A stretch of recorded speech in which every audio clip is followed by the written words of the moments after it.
확진자가 8만 명을 넘어서면서 환자가 가장 많은 국가가 됐습니다.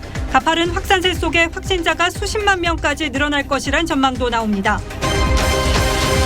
중국이 내일부터 사실상 국경 공세에 나섭니다. 중국은 과거 자국민을 입국 금지하는 국가들의 과잉 조치라고 비난해왔습니다. 대한감염학회 이사장이 상호주의에 따라 외국인의 입국을 금지해야 한다고 주장했습니다. 정세균 총리는 입국자 중 내국인이 90%에 달한다며 동문서답을 내놨습니다. 박사방 성착취 영상을 구매한 것으로 추정되는 남성 200여 명의 신상 정보가 공개될 논란입니다. 박사방에 돈을 입금한 40대 남성이 일이 이렇게 커질 줄 몰랐다며 극단적 선택을 했습니다. 문재인 대통령이 취임 후 처음으로 서해 수호의 날 기념식에 참석했습니다. 한 유족이 천안함 폭침이 북한의 소행인지 말해달라고 묻자 문 대통령은 정부 입장에 변함없다고 답했습니다. 문 대통령은 앞서 연설에서 북한 소행이라는 게 정부 입장이라고 말했습니다. 더불어시민당으로 옮긴 민주당 의원이 모두 8명으로 늘면서 비례대표 선출을 위한 정당 투표지에서 시민당이 정의당보다 앞선 세 번째 칸을 차지했습니다.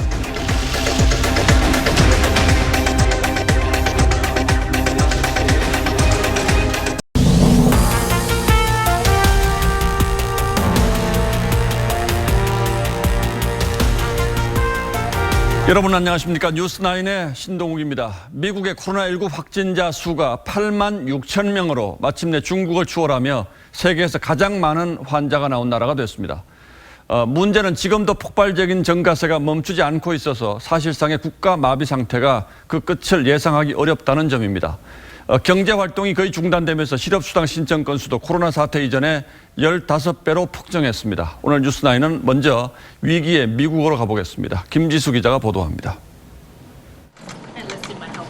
도시 한복판에 들어선 천막과 냉장 트럭. 코로나19가 무서운 속도로 퍼지고 사망자가 급증하자 임시 영안실이 설치됐습니다. 확진자가 가장 많은 뉴욕주는 밀려드는 환자들로 병원이 마비돼 의대생 일부를 일찍 졸업시켜 투입하기로 했고 은퇴한 의사와 간호사까지 나섰습니다. 또 인공호흡기 장비를 환자 2명이 사용할 수 있도록 승인했습니다. We need more. We have approved the technology that allows one ventilator to serve two patients, what they call splitting. 지난주 미국 내 실업수당 신청은 328만 건. 코로나19 사태 전 매주 20만 건 정도였던 것과 비교해 15배 이상 폭증했습니다. 주 단위로 실업수당 신청 집계를 시작한 1967년 이후 최고치입니다. We're a big country. There'd be far greater, far bigger. So when I heard the number, I heard it could be 6 million, could be 7 million. 트럼프 대통령은 사회적 격리를 부활절 이전 완화하겠다고 했는데 포드와 혼다 등 자동차 제조사들은 미국 내 핵심 공장을 다음 달 초 재가동할 계획을 밝혔습니다. TV조선 김지수입니다.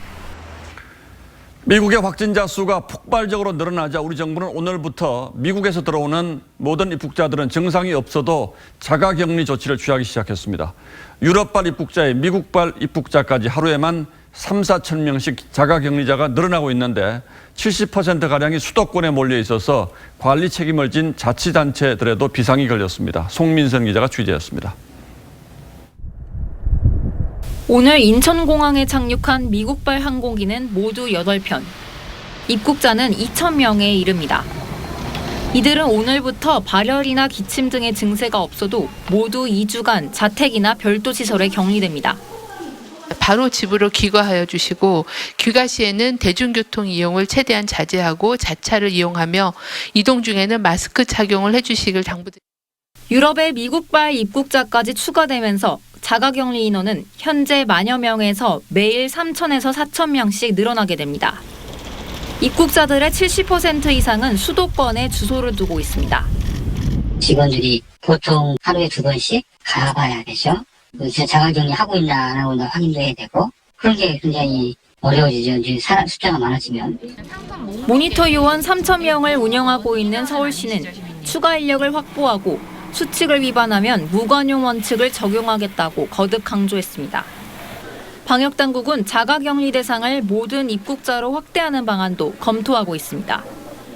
또 늘어난 자가격리자들을 효과적으로 관리하는 방안을 자치단체와 함께 논의하고 있다고 설명했습니다. TV조선 송민선입니다. 의료계에서는 외국에서 들어오는 사람 문제가 한계에 달했다며 외국인만이라도 입국 제한 조치를 취해달라고 호소하고 있습니다. 장비도 의료 인력도 한계에 다다라서 더 이상 버티기 어렵다는 겁니다. 하지만 정부는 외국인보다 입국하는 우리 국민이 절대적으로 많기 때문에 입국 금지 조치를 취하기 어렵다는 동문서답을 내놨습니다. 정은혜 기자가 보도합니다.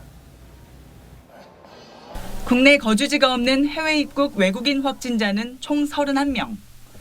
이번 주에만 15명이 나왔습니다. 의료계에선 외국인만이라도 입국을 막아달라는 요구가 잇따르고 있습니다. 상호주의 원칙에 입각해서 보다 확실한 입국 금지와 입국 제한 조치가 필요할 것으로 생각을 합니다. 백경란 대한감염학회 이사장도 페이스북을 통해 일선 의료기관들이 이미 지칠 대로 지쳤다며 같은 요청을 했습니다. 병원에선 외국인 환자는 치료가 더 힘들다고 말합니다. 외국인 환자거나 이런 경우에는 의사소통이 잘 안 돼가지고 통역하는 인력까지 따로 구해서 해야 되고. 내국인 환자들 필요하면 써야 될 격리시설까지 외국인들 다 공짜로 해주겠다고 그러질 않나. 이런 의료계의 요구에 정부는 선을 그었습니다. 전체 해외 유입 환자의 90%가 우리 국민인 점을 감안하면 당장 입국 금지와 같은 조치를 채택하는 데는 제약이 따릅니다. 외국인만 입국 금지할 명분이 약하다는 겁니다. 대신 오는 30일부터 열이 있는 사람들은 해외 현지에서 항공기 탑승을 금지시키겠다고 밝혔습니다. TV조선 정은혜입니다. 보리스 존슨 영국 총리가 코로나19 확진 판정을 받았습니다. 영국 총리실은 존슨 총리가 가벼운 증상을 보인 뒤 주치의의 조언에 따라 코로나19 진단 검사를 받았다고 발표했습니다. 존슨 총리는 관제에서 자가격리에 들어갔고 화상회의를 통해서 코로나19와 계속 싸우겠다고 했습니다. 앞서 영국에서는 찰스 왕세자가 양성 판정을 받은 바 있습니다. 가장 먼저 코로나19가 발생했던 중국은 상대적으로 이제 가장 느긋한 입장이 됐습니다. 그러자 어젯밤 늦게 기습적으로 전면적인 외국인 입국 금지 조치를 발표했습니다. 코로나 사태 초기 다른 나라의 중국인 입국 금지에 대해서는 지나친 조치라고 비난하는 것과는 입장이 정반대로 바뀐 겁니다. 우리 기업인과 유학생들 역시 돌아갈 길이 막혔습니다. 이정현 기자가 보도합니다. 오늘 밤 자정부터 외국인은 비자와 체류 허가가 있더라도 중국 입국이 금지됩니다. 중국 외교부는 시행을 하루 앞두고 어젯밤 11시쯤 이 내용을 기습 발표했습니다. 현재로선 무기한 조치입니다.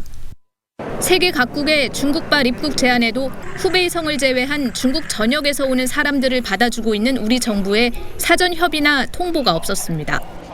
중국 방문이 필요한 경우엔 별도 비자를 신청하라고 했는데 입국 자체를 틀어막은 상황에서 무의미한 조치입니다. 한국에 와 있는 유학생과 교민은 돌아갈 길이 막혔고 중국으로 가는 기업인들도 비상입니다. 못 들어가니까 제일 황당하죠. 계약을 해야 될 건도 많고 프로젝트 자체가 다들 딜레이가 될 것 같고 버킹 비자를 가지고 있는 사람들까지 다 막았다는 그 자체는 너무 심한 처사라고. 중국은 그간 중국인을 입국 금지하는 다른 나라에 대해 WHO 권고를 내세우며 과도한 반응은 불필요한 공황을 유발한다거나 나쁜 선례만 남기는 과잉 조치라며 비난했습니다. 외교부는 싱하이밍 주한 중국 대사를 불러 공식 항의했지만 그동안 중국에 끌려다니면서 외교적 자존심을 지키지 못했다는 비판을 피하기 어렵게 됐습니다. TV조선 이정현입니다. 예, 다음 뉴스입니다. 성착취대화방 박사방 운영자였던 조주빈은 암호화폐로 주로 입장료를 받았고 이를 위해 암호화폐 주소를 회원들에게 공개했습니다. 그런데 경찰 수사에 혼선을 주기 위해서 일부는 다른 사람의 계좌를 공개한 것으로 밝혀졌습니다. 뿐만 아니라 조주빈은 VIP 방에도 연예인과 재력가들이 많이 있다며 회원 가입을 유도한 것으로 알려졌습니다. 백연상 기자가 보도합니다. 박사방 입장을 희망하는 회원과 조주빈이 나눈 대화입니다. 입장료 240만 원을 자신의 암호화폐 지갑에 넣으라고 합니다. 조 씨는 유료 회원 희망자에겐 1대1 대화로 암호화폐 계좌를 알려줬습니다. 하지만 평소 단체 대화방엔 계좌 주소 3개를 올려 유료 회원 모집을 홍보했습니다. 한 계좌는 입출금 내역이 32억 원이나 됐지만 이 계좌 등 2개는 조주빈의 것이 아닌 걸로 확인됐습니다. 경찰 관계자는 조주빈이 수사에 혼선을 주기 위해 가짜 2개를 올렸다고 진술했다고 말했습니다. 경찰 수사 결과 조 씨는 박사방에서 자신이 운영하는 또 다른 VIP방에 유명 여성 연예인의 사진과 영상이 올라온다고 홍보하며 회원을 모았습니다. 박사방 회원들 일부가 믿지 않자 일부 연예인의 집 주소와 주민번호를 공개하기도 했습니다. 조 씨는 유명 연예인과 교류하는 사이라며 친분을 주장하기도 했습니다. 또 손석희 JTBC 사장과 호용호재하는 사이라고 말하기도 했습니다. 검찰은 조주빈의 주장에 신빙성이 있는지 여부도 확인하고 있습니다. TV조선 백연상입니다. 자, 그런데 이 텔레그램에는 N번방 등에서 성착취물을 공유했던 사람들을 다 찾아내서 신상 정보를 공개하는 방이 또 따로 있습니다. 주홍글씨라는 단체가 운영하는 곳인데 이 세계에서 사설 경찰관 같은 역할을 해온 겁니다. 그래서 수사에 도움이 된다는 평가가 있습니다만 또 한편으로는 무분별한 신상 공개가 인권 침해로 이어질 가능성을 걱정하는 사람도 적지 않습니다. 장윤정 기자가 이 주홍글씨방에 들어가 봤습니다. 교복을 입고 카메라를 응시하는 남성. 여자친구 합성 사진을 요구했다는 남성입니다. 아동 성착취물 소지자로 소개된 남성도 있습니다. 주홍글씨라는 단체가 모두 텔레그램 성착취방 회원이라고 주장하며 공개한 남성들입니다.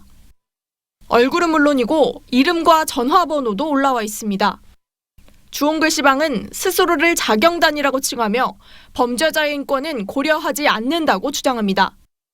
지금까지 신상이 공개된 남성은 모두 200여 명이나 됩니다.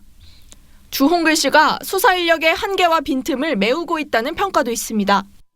제보 내용과 그 신상이 나타나는 것이 상당히 구체성이 있다고 한다면 수사의 단서를 확보하는 데 분명히 도움이 될 것입니다. 하지만 이 같은 활동은 수사와 사법기관에게 맡겨야 한다는 지적도 있습니다. 또 신상 공개 과정에서 가족과 지인까지 언급되는 경우도 있는데 이는 무고한 피해자를 낳는다는 우려도 나옵니다. 지인이나 가족 같은 경우에는 이 범죄와 전혀 상관없는 사람들이기 때문에 이건 명백하게 명예훼손이 될 가능성이 높고요. 주홍글씨 측은 인권 침해 논란에 대해 확실한 물증이 있는 가해자의 신상만 공개한다며 활동을 계속하겠다는 의지를 밝혔습니다. TV조선 장윤정입니다. 예, 이처럼 인권 침해 명예훼손 논란도 있긴 합니다만 N번방 가담자 전원의 신상을 공개하라는 목소리가 여전히 적지 않습니다. 이번 범죄가 워낙 충격적이고 반인륜적이어서 그만큼 국민적 분노가 크다는 뜻일 겁니다. 이런 가운데 한 40대 남성이 박사방 사건으로 죄책감을 가지고 있다는 유서를 남기고 스스로 목숨을 끊었습니다. 보도에 권영석 기자입니다. 한강 다리 아래 구조선 2척이 떠 있고 교각 주변으로 가며 물밑을 살핍니다. 6사때까지 끝냈고요. 누가 한산하게 하려면은 2부씩 한 20분에서 30분 가량. 오늘 새벽 2시 40분쯤 서울 영동대교에서 40대 남성이 다리 아래로 떨어졌습니다. 경찰은 CCTV를 확인해 A씨가 극단적 선택을 한 것으로 보고 수색에 들어갔습니다. 경찰은 다리 위에서 A씨의 소지품과 유서를 발견했습니다. 유서에는 박사방 사건 때문에 죄책감이 든다, 가족들에게 미안하다는 내용이 담긴 것으로 알려졌습니다. 유서에는 A씨가 텔레그램 박사방 유료 가입자인 사실이 담긴 것으로 전해졌습니다. 경찰은 A씨에게 수사 목적으로 연락한 적은 없었다고 밝혔습니다. 단순 가입자입니다. 또 접촉이나 이런 것도 없었습니다. 경찰은 박사방에 대한 수사가 계속되자 A씨가 부담을 느껴 극단적 선택을 했다고 보고 있습니다. TV조선 권영석입니다. 검찰은 조주빈 이전에 비슷한 형태의 대화방을 운영한 혐의로 이미 구속 중인 활동명 왓치맨과 켈리에 대해서도 전면 재수사에 들어갔습니다. 그러자 켈리는 자신의 재판 기록을 열람하지 못하게 해달라는 신청을 냈고 왓치맨은 법원에 호소문까지 냈습니다. 형량을 낮추기 위해서 대응에 들어간 것으로 보입니다. 주원진 기자가 취재했습니다. 닉네임 켈리 신모 씨가 9만여 건의 아동 성착취물을 공유한 텔레그램 K패빵입니다. 운영자 켈리의 1심 형량은 징역 1년. 관대한 처벌 지적이 일자 항소를 포기했던 검찰은 그제 재수사에 들어갔습니다. 그러자 켈리는 어제 자신의 재판 기록 열람 제안을 법원에 신청했습니다. 판결문을 근거로 자신의 신상 일부가 인터넷에 공개되자 방어에 나선 것으로 보입니다. 왓치맨 전모 씨도 어제 검찰 재수사에 맞춰 법원에 호소문을 냈습니다. 왓치맨은 그동안 13번이나 반성문을 제출하며 선처를 구했습니다. N번방 같은 범죄를 근절하기 위해 이들의 신상을 공개하자고 시민들은 말합니다. 한 사람으로서 그냥 분노를 하니까요. 그런 사람들이 있다면 공개가 돼야 되는 게 이건 뭐 법치적인 문제를 떠나서 심정이 그렇습니다. 조주빈은 이곳 경찰서 포토라인에서 신상이 공개됐습니다. 하지만 켈리와 왓치맨은 이미 재판을 받고 있어 공개가 어렵습니다. 검찰과 법원은 피고인의 신상 공개 규정이 없다는 입장입니다. 왓치맨은 다음 달 6일 재판에 출석하지만 바뀐 법무부 규정 때문에 언론 노출은 불가능합니다. TV조선 주원진입니다. N번방 그리고 박사방이 이렇게 큰 사회 문제가 되고 국민적 공분이 커져가고 있는데 지금도 10대 미성년자뿐 아니라 아동 성착취물까지 버젓이 유포되고 있는 것으로 저희 취재 결과 확인됐습니다. 박사방을 모방한 아동 성착취물이 하나 둘이 아니고 부모나 학교에 알리겠다며 아이들을 협박하는 일까지 벌어지고 있다고 합니다. 이태영 기자가 그 충격적인 실태를 고발하겠습니다. 아동의 성착취물을 공유한다는 텔레그램 방입니다. 초등학생도 안 돼 보이는 아이의 성착취 영상을 공유한다는 글이 올라오고 박사 조주빈처럼 손가락 사인을 아이에게 시켰다고도 합니다. 의사라고 주장하는 사람이 자신은 아이들에게 접근하기 위해 외과 대신 소아과를 선택했다고 말합니다. 텔레그램에서는 아동 성착취물이 일종의 희귀성이 있는 작품으로 취급되기 때문입니다. 호기심이 수요가 되면서 가치가 형성되어 시장이 형성되는. 텔레그램에는 지금도 크고 작은 소아 성애자 채널이 운영되고 있습니다. 이들은 SNS로 찾은 아이들에게 악성 앱 링크를 보내 개인정보를 빼내고 부모님에게 알린다며 협박하는 방식으로 성착취 영상을 확보한 것으로 알려졌습니다. 아이들은 작은 약점이나 거짓 협박에도 잘 넘어온다는 점을 노렸습니다. 너 신고해봐. 너도 처벌받아. 뭐 나야 뭐 성인이니까 뭐 길어봤자 6개월 살다 나오면 되고 너는 앞으로 살 길 진짜 긴데 어떡할래? 전문가들은 강력한 처벌과 피해 아동 부모들의 빠른 신고만이 또 다른 피해를 막을 수 있다고 조언했습니다. TV조선 이태영입니다.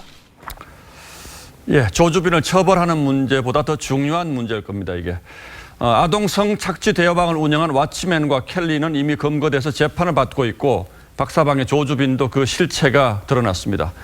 그러나 성착취 영상 공유방 N번방의 원조격인 활동명 갓갓의 행방은 여전히 오리무중입니다. 갓갓은 작년 수능시험을 봤으며 자신은 절대로 잡히지 않는다고 큰소리까지 치고 있는 것으로 알려졌습니다. 오늘의 포커스는 N번방 원조 갓갓에 맞췄습니다. 미성년자 피해자들 많은데 죄책감 안 느끼시나요? 죄책감 안 느끼시나요? 미성년자에게 죄책감 안 느끼십니까? 갓갓 아시나요? 조주빈의 답변을 누구보다 유심히 지켜봤을 N번방 개설자 갓갓. 하지만 그의 정체는 여전히 베일에 쌓여 있습니다. 수능 봤어, 대학은 가야지라는 말로 미뤄 지난해 고3으로 추정되지만 진실은 아무도 모릅니다. 2019년 2월 N번방을 개설한 갓갓은 같은 해 중순 자취를 감췄지만 그 뒤 고단방, 박사방 등 수많은 성착취 영상방을 파생시켰습니다. 이후에도 범행은 계속됐습니다. 갓갓은 올 1월 박사방에 들어와 2020년 1월 21일 16살 나이가 적힌 성착취 사진을 올리고 회원 750여 명이 보는 가운데 조주빈을 제자라 부르며 네 수법은 다 알려져 의미가 없다고 한 것으로 알려집니다. 갓갓은 자신의 목적은 돈이 아닌 노예게임과 재미라며 난 절대 안 잡힌다고 자신했고 조주빈은 여자는 돈이 돼야 한다. 도도한 애들이 무너지는 걸 사람들이 좋아한다고 한 것으로 알려집니다. 조 씨보다는 내가 더 우위에 있다 뿐만이 아니고 나는 적어도 돈을 다 착취한 것은 아니다라고 상대방보다 우위에 서려고 하는 독선적이면서 공감력이 없는 심리적 특성이 보입니다. 갓갓은 지난해 2월 고단방 왓치맨과의 대화에서 N번방 개설 이후로 일탈, 성착취 영상 유포는 스트레스 해소용. 영상 유포 기준으로 말 잘 듣는 애는 안 뿌린다고 한 것으로 전해집니다. 이렇게 뿌린 악의 씨앗은 차마 말로 표현이 안 됩니다. 교복을 입고 있다든지 앳돼 보이는 피해자들이 폭력을 당한 영상들이 스크롤을 올려도 끝이 없는 양의 영상물들이 있었고요. 이제 내 친구가 지금 너무 감정이 격해져서 제가 대신 말씀드리겠습니다. 경찰은 각각의 IP 주소를 토대로 미 수사당국과 공조해 텔레그램 측이 갖고 있는 각각의 정보 확보에 나섰습니다. 하지만 텔레그램이 입을 열지는 미지수죠. 텔레그램은 보안을 이유로 2014년 IS 테러범 정보, 인도의 아동 성학대 관련자 정보, 러시아 정부의 정보 요구 전부를 일축한 전례가 있습니다. 따라서 디지털 증거보다 주변 인물 탐문이 각각 추적에 더 효과적일 거라는 지적도 나옵니다. M번방 원조 악마 갓갓의 심판의 날은 언제일지. 뉴스라인 포커스였습니다. 대구의 한 정신병원에서 코로나19 환자 62명이 집단 발생했습니다. 이 해당 병원은 90명의 확진자가 나온 요양병원과 같은 건물을 쓰고 있었는데 이 엘리베이터 등 공동시설 이용이 감염 원인으로 추정됩니다. 이심철 기자입니다. 대구 달성군에 있는 제2위주병원입니다. 이 병원에서만 확진자가 62명이 나왔습니다. 저희도 지금 아직 질본에서 전화 받은 거 없어가지고 지금 어떻게 될지 기다리고 있어요. 이 병원은 확진자 9명이 나온 대실요양병원과 같은 건물을 쓰고 있습니다. 대실요양병원은 3층에서 7층을, 제2위주병원은 8층에서 12층을 사용했습니다. 대실요양병원 집단 감염 발생 전까지 건물 엘리베이터 3대를 함께 사용했습니다. 지난 22일 대구시의 정신병원 종사자 전수조사에서는 이 병원 직원 72명이 모두 음성이었습니다. 어제 입원 환자 1명이 확진 판정을 받았고 직원과 환자 350여 명을 재검사한 결과 무더기 감염 사실이 드러났습니다. 대구시는 대실요양병원 집단 감염이 발생한 지난 18일 같은 건물에 있던 제2위주병원이 정신병원이라는 이유로 전수조사 대상에서 제외했습니다. 종사자에 대해서 먼저 확진 검사를 한 이후에 종사자 여부에 따라서 추후의 결과를 보고 주 환자에 대한 추가적인 검사를 판단하겠다라고 말합니다. 제2위주병원의 직원과 환자 25명은 아직 검사 결과가 나오지 않았습니다. 방역당국은 제2위주병원에서 첫 확진자가 나온 9층을 코호트 격리했습니다. TV조선 이심철입니다.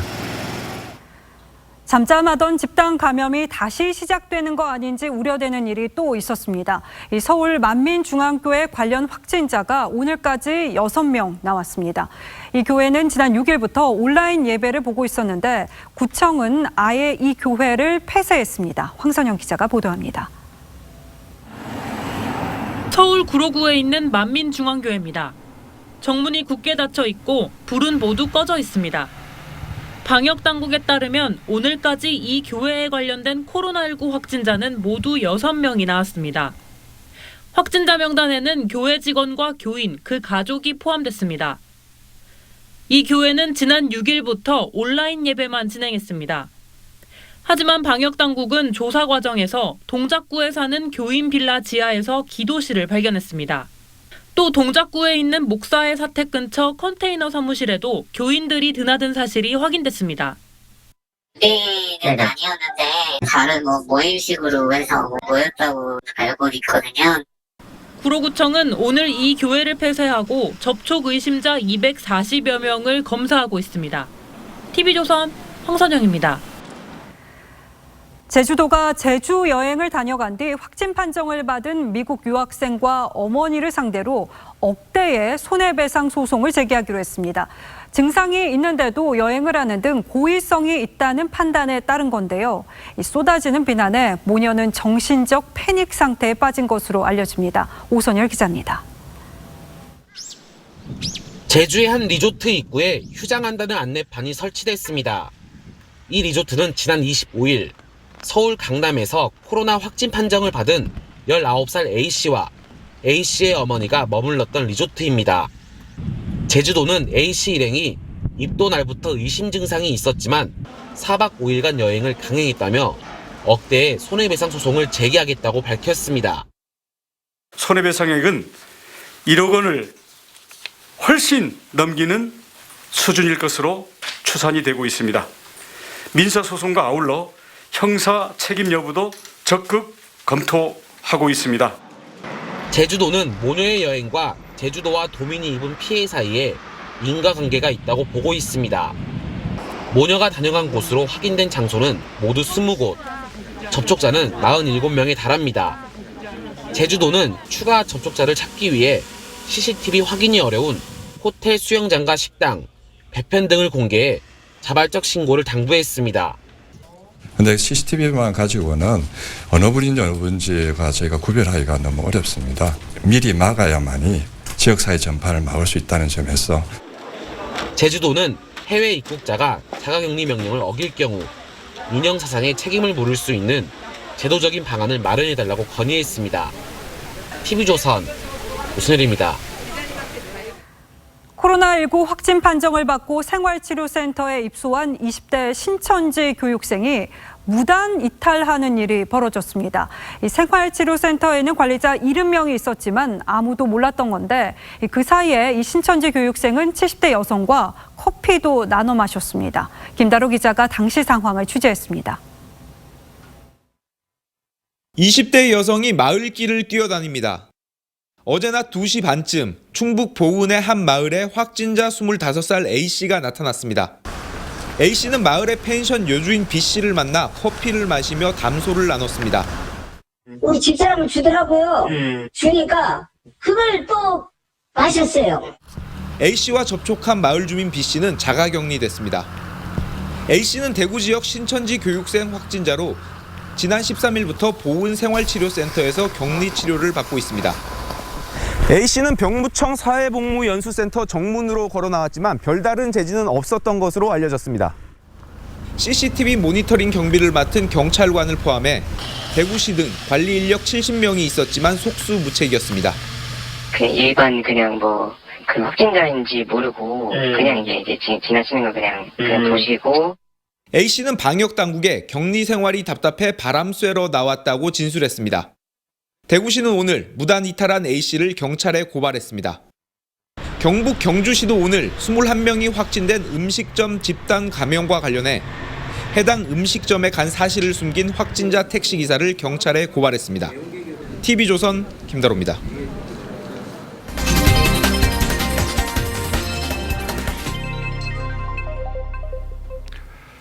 예, 21대 총선 후보 등록이 오늘 저녁 6시 마감됐습니다. 어제까지 기호 순서로 정의당 밑에 있었던 더불어시민당이 오늘 민주당에서 지역구 의원 1명을 더 받으면서 기호 5번으로 올라섰고 정의당은 그 아래로 밀렸습니다. 후보 등록 마지막 날 기호가 이렇게 역전된 것은 사상 처음 있는 일이라고 합니다. 개정선거법에 따른 꼼수와 의원 꿔주기가 막판까지 선거판을 흐려놓은 겁니다. 고서정 기자가 보도합니다.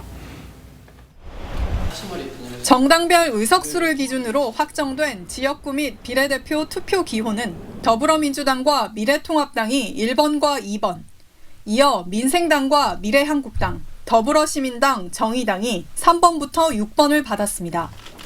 후보 등록 마지막 날 기호가 확정된 건 처음입니다.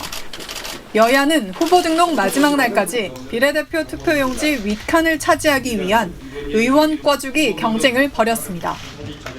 민주당은 윤일규 의원을 시민당으로 이적시키면서 지역구 의원 5명을 채워 막판 정의당을 아래칸으로 밀어냈습니다. 통합당도 어제 심야 의총까지 열고 7명의 비례대표 의원을 한국당으로 보냈습니다. 현재 17석인 미래한국당은 440억 원의 선거 보조금이 지급되는 30일까지 원내 교섭단체 구성을 위해 추가 영입에 나설 방침입니다.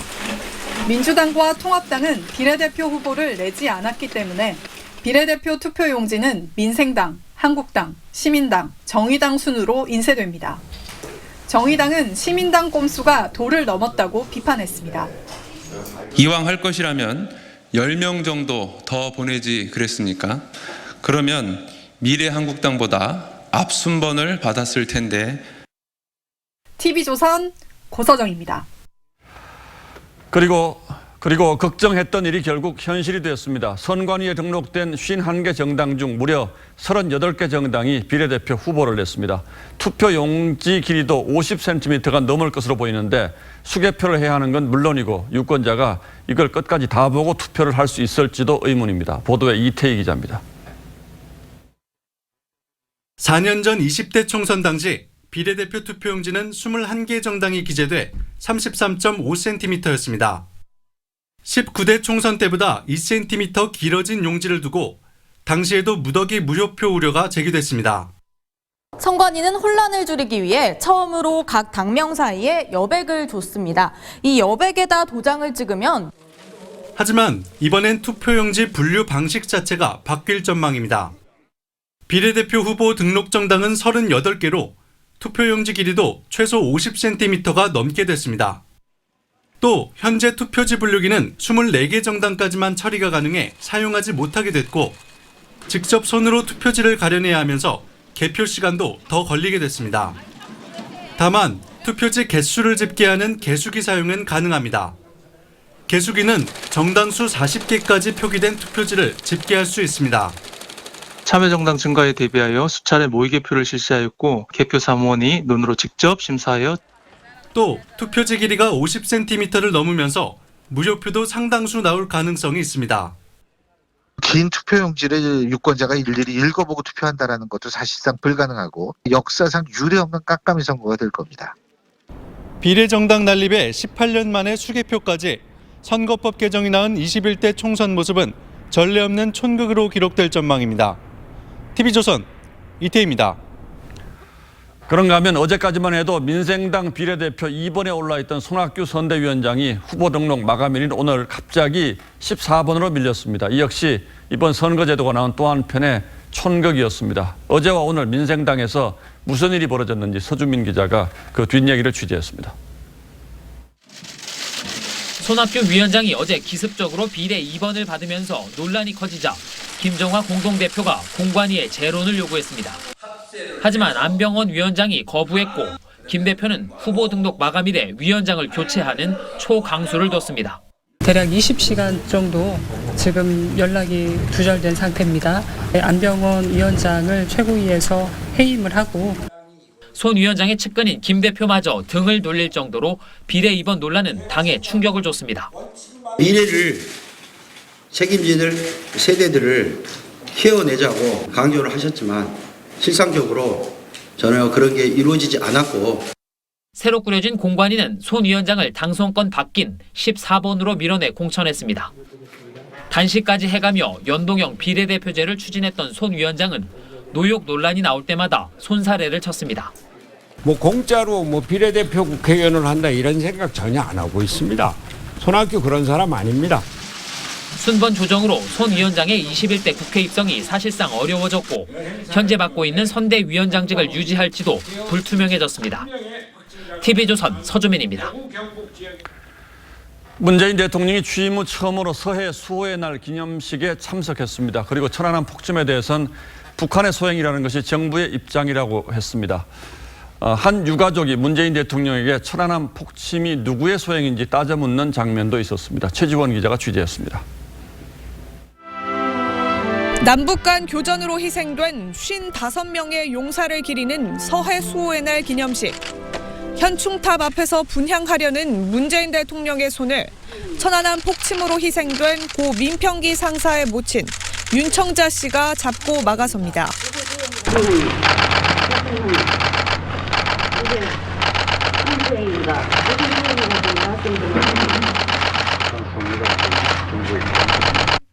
윤 씨는 한을 풀어달라며 매달렸고 여적지에 북한 소행이라고 진실로 해본 일이 없어요. 그래서 이 늙은이에서 한 점 풀어주세요. 공시 입장에서. 문 대통령은 경직된 표정으로 다시 답합니다.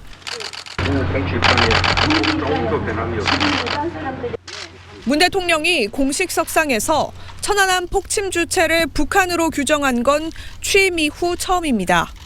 이북소 폭침을 했다고 청와대에서 한 번이나 한 일이 있어요? 이번에는 좀 확실히 좀 공개를 해달라고 그랬죠. 그랬더니 그런다고 그러더라고요. 지난 2012년 대선 후보 당시 천안함 폭침이라고 했던 문 대통령은 1년 뒤 저서에선 침몰로 표현했고 2015년 재보선을 앞두고선 다시 폭침으로 말을 바꿨습니다. 천안함 폭침 사건 자체가 새누리당 정권의 안보 무능의 산물입니다.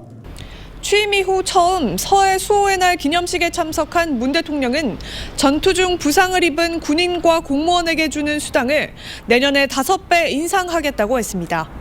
TV조선 최재원입니다. 윤석열 검찰총장의 장모 최모 씨가 동업자와 함께 재판에 넘겨졌습니다.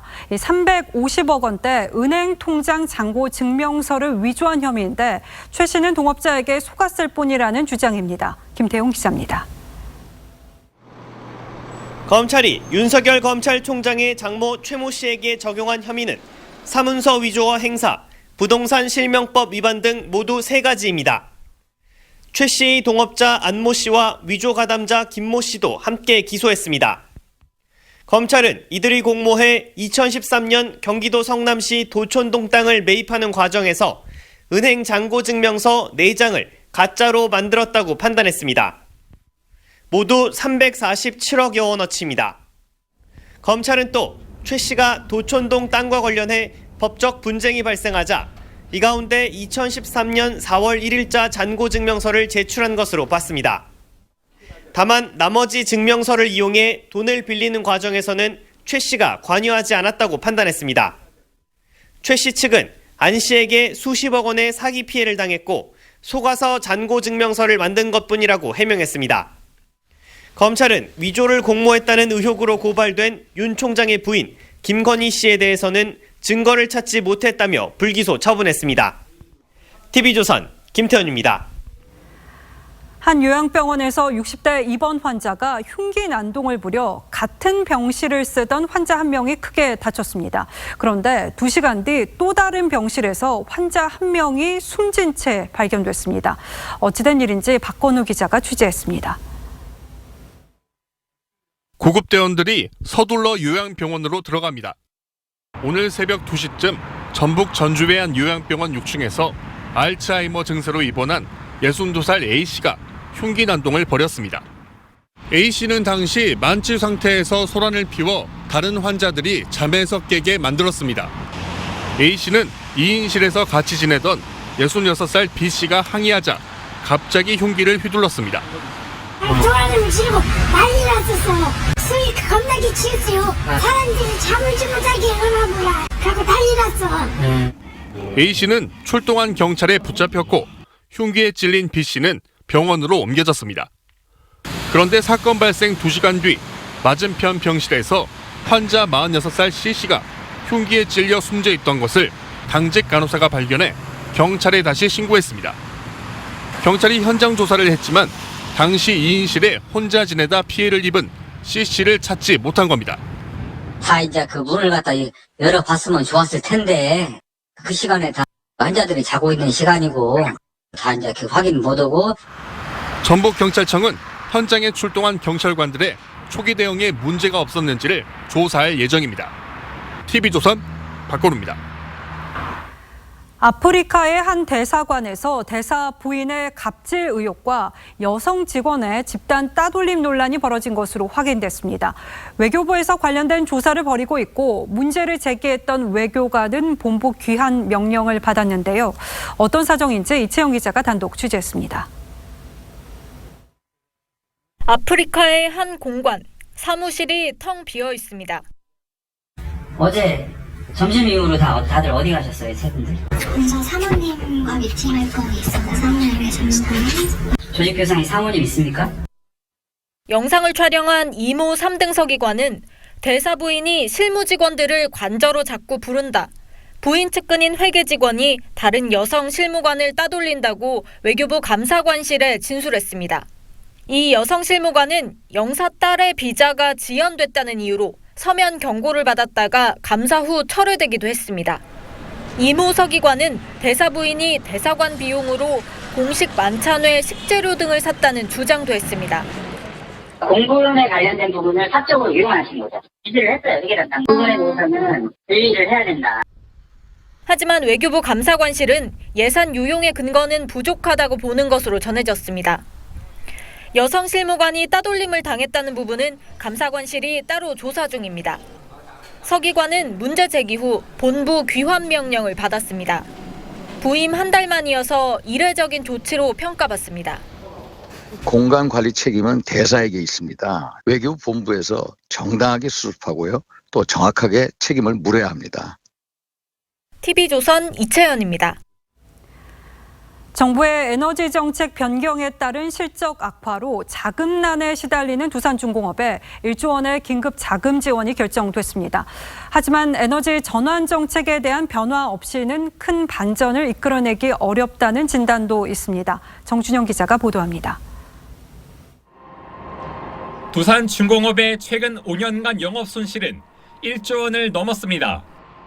정부의 탈원전, 탈석탄 정책에 따라 향후 수주 기대 물량은 10조 원 넘게 줄었습니다. 두산중공업의 차입금은 총 4조 9천억 원인데 이 가운데 4조 2천억 원을 올해 안에 갚아야 합니다. 최근 코로나19에 따른 발전 시장 침체까지 가중되며 한계에 내몰리자 정부가 결국 긴급 지원에 나섰습니다. 산업은행과 수출입은행이 1조 원을 지원해 급한 불은 껐지만 탈원전 정책이 계속되는 한 두산중공업의 앞날은 첩첩산중이란 평가입니다.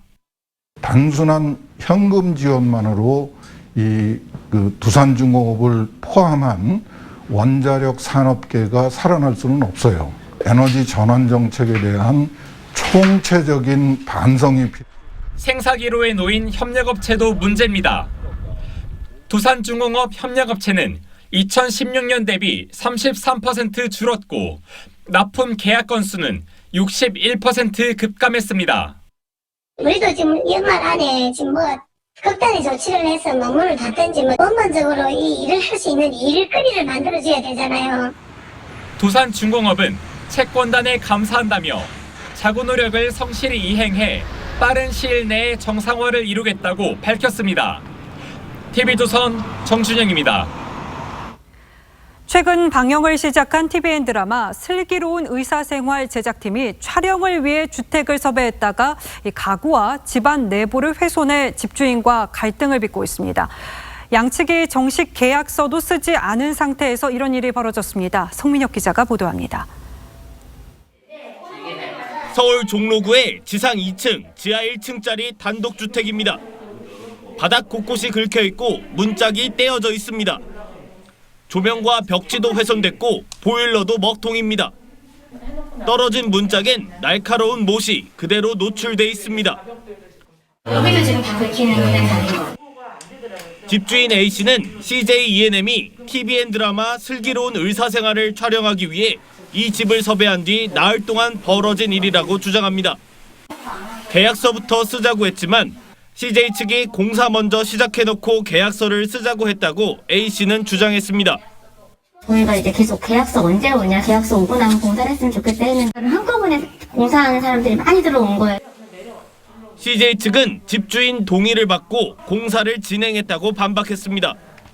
동의 하에 그런 것들을 진행을 했었고요. 저희 제작진이 진행하지 않았던 부분에 대해서도 저희 제작진이 했다라고 이제 이야기하시면서 CJ 측은 훼손된 부분에 대해서는 원상복구를 약속하는 공문을 보냈습니다.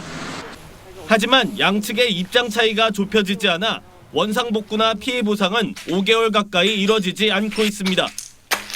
CJ 측은 그동안 다른 장소를 섭외해 슬기로운 의사생활을 촬영했습니다. TV조선 성민혁입니다.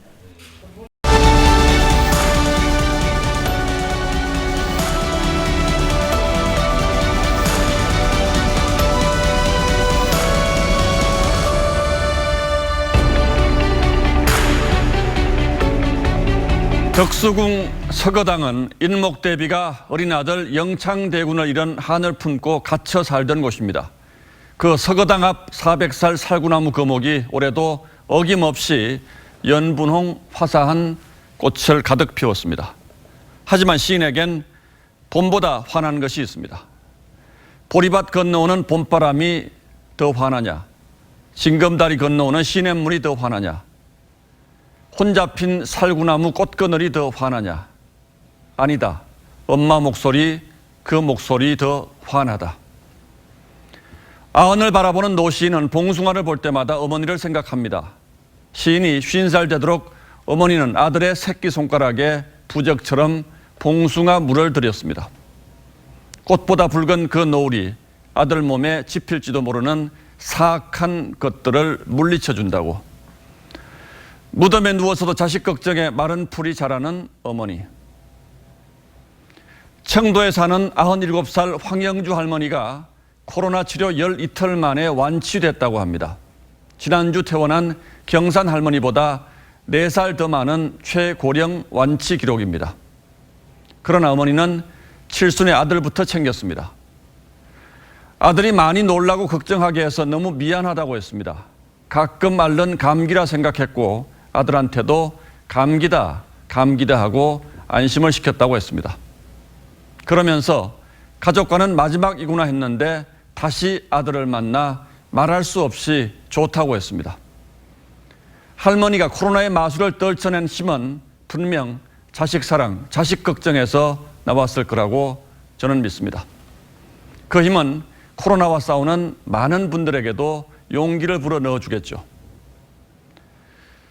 한편으로 저는 고령의 코로나 희생자를 발표할 때마다 따라붙던 단어 기저질환을 되새겨 봅니다. 그 말 뒤에 건강한 사람은 지나치게 두려워하지 말라는 뜻이 숨어 있다는 걸 모르지 않습니다. 그래도 혹시 질환이 있는 분이나 고령 노인의 생명의 가치가 젊은이보다 못하다는 얘기로 들리지는 않을지 꺼림칙했습니다. 지금은 의술이 발달하고 지병을 잘 관리해서 품고 사는 세상입니다. 고령 희생자 중에는 코로나 아니었으면 훨씬 더 오래 사셨을 분도 많을 겁니다. 그렇기에 100살을 바라보는 할머니의 승리는 당당한 항변으로 들립니다. 모든 생명은 소중하고 우리 모두 누군가에게는 사랑하는 가족이라고 말입니다. 3월 27일 앵커의 시선은 97살 어머니의 생명 찬가였습니다.